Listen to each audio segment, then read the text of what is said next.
Assalamu alaikum. Yallaɓai zan ce ko abokina? Wadda dai duka ɗaya ne. Na ji voice note ɗinka,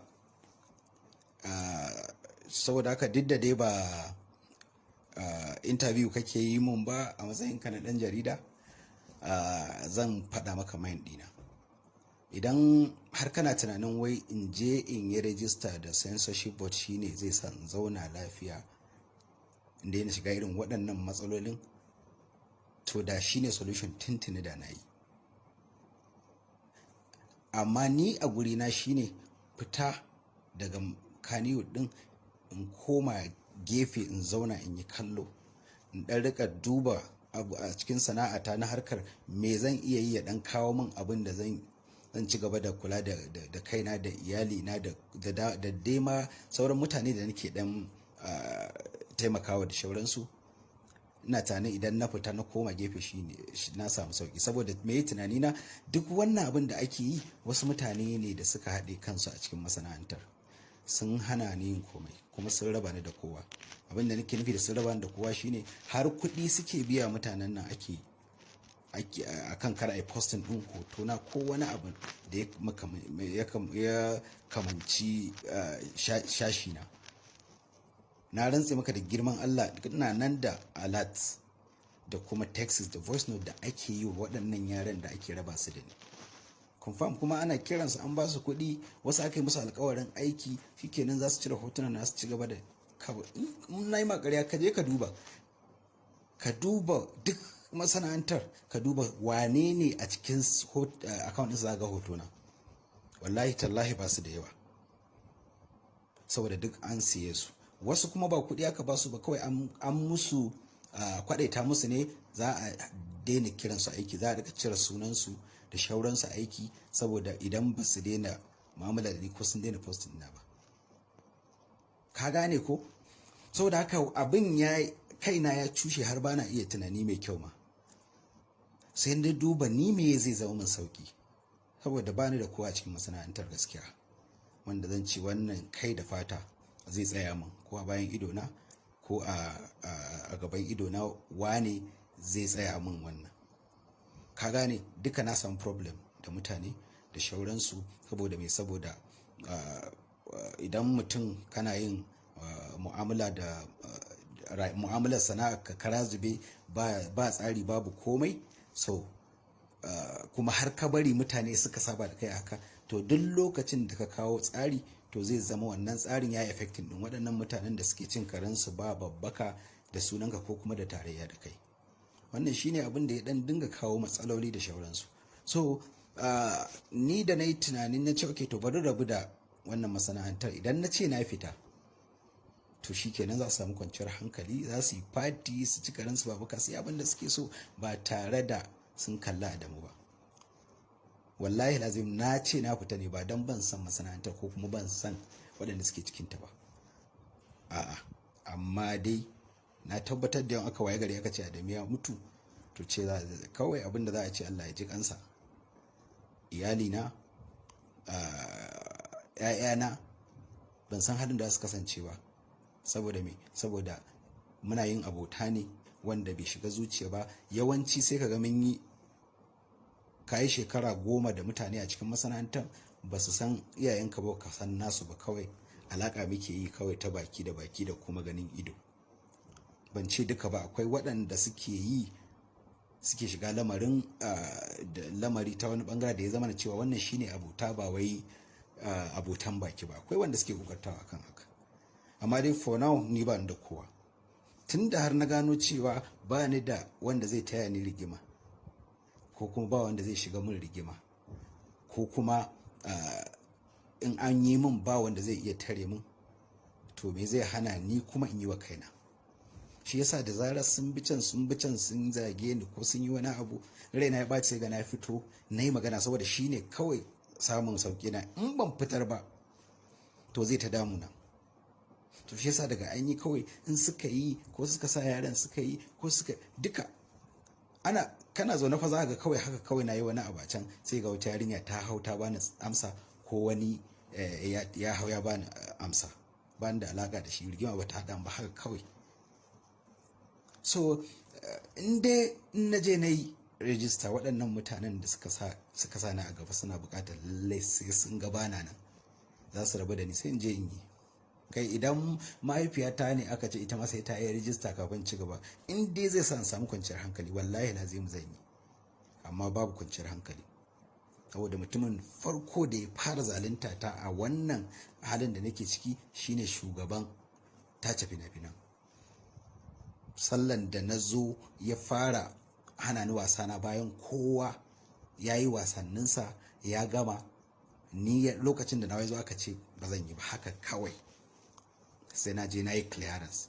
Wallahi duk cikin artist din babu wanda ya yi wannan ya yi clearance. To wannan zalunci ne karara.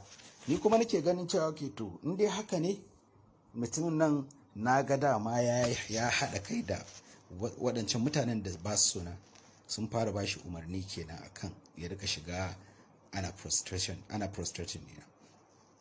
sai na ce to wannan shi ne na farko, in na ci gaba za a ci gaba da yi, da haka bari in fitar da kaina in koma gefe in yi kallo, tunda already harkar magana ta gaskiya ta koma shine wannan mutanen ana tsoron su, ko in ce ana tsoron shi.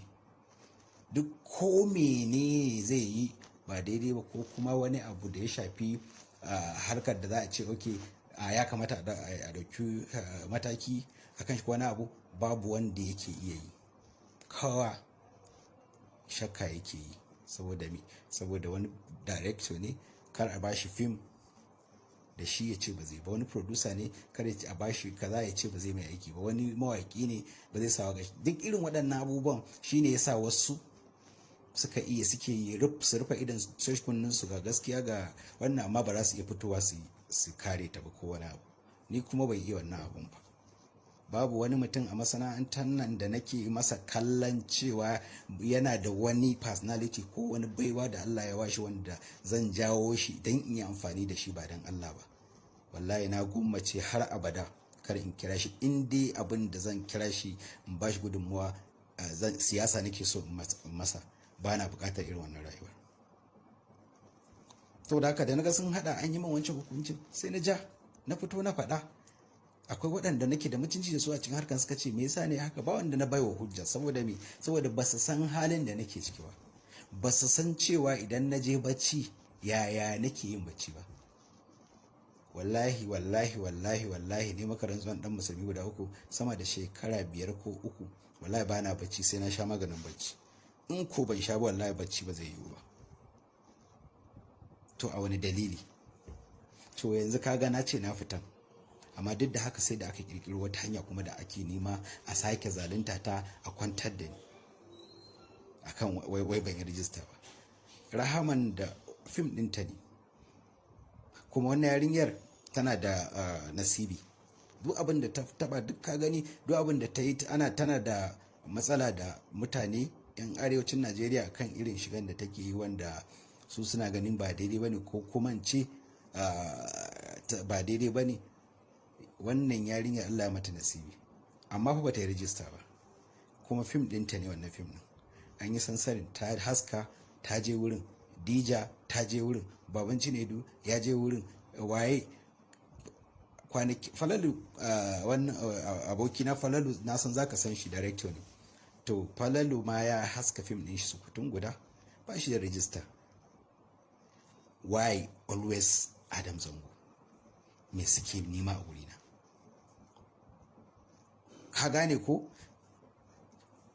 Yanzu na ce na fita ka ne, kuma na zo zan yi wani abu.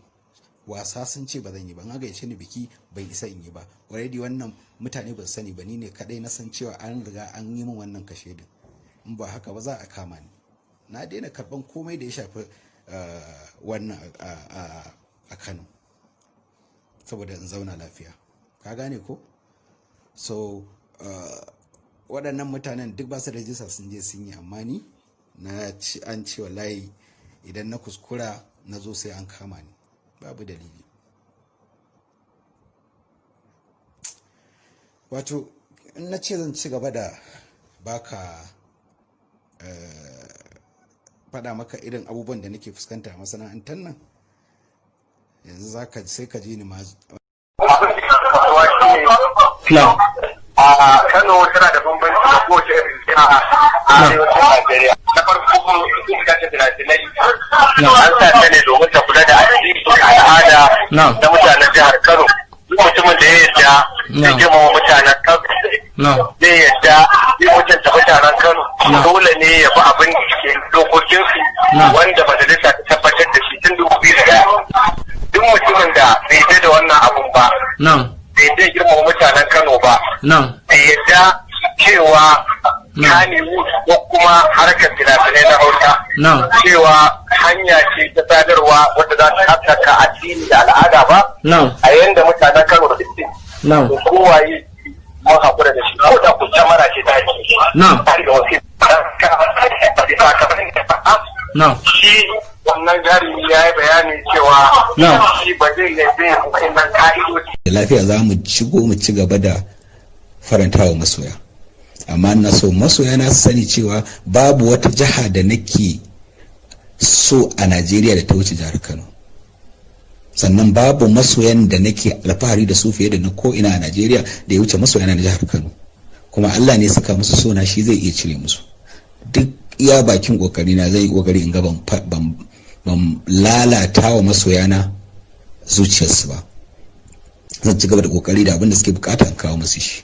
Su ko masu nema na da sharri, ubangiji Allah ya mun katangan karfe tsakana da su. Sai hakuri, baran samu zuwa kallon mati a Zazzau ba. Duk wanda yake da sha'awan gani to ya je ya kalli fim din tun da ina ciki. Amma dai a yi hakuri, kowa yana kallon irin abubuwan da ake yi min. Ba ni da karfi na sai na Allah ne. Ba ni da wani abu da zan iya yi saboda ba ni da wani goyi. An hana ni wasan sallah, ban yi wasan sallah ba, gani da lafiyata ba abin da ya ragu. Haka zalika idan an hana ni zuwa haska fim ko kallon fim ma, to ai shi ma hakan ba zai hana ni in kai wani garin haska ba. Alhamdulillah ina fa cikin fim din nan. In dai har za a iya bari masoyan da za su zo kallon fim din su shiga fim din su kalla kuma su ganna a ciki, to menene dalilin da zai sa kuma in naji za a kama ni? Ka gane? So wannan wani tarko ne da aka dade ana kamawa, ana kafawa don a kama ni, kuma Allah bai ba sa ba. Kuma na rantsi da Allah, in Allah ya yarda ba, Allah ba zai taba ba su sa su wulakanta ni ba. Na san su ai dukkan su, duk wanda yake da hannu a cikin wannan abin da ake so a mun, ina so ka sani cewa wallahi ba shi da abin da zai faɗa a kaina da mummuna da na yi masa a rayuwa. In ka tambaye ni ban san me na yi musu ba, amma dai ba sa bukatar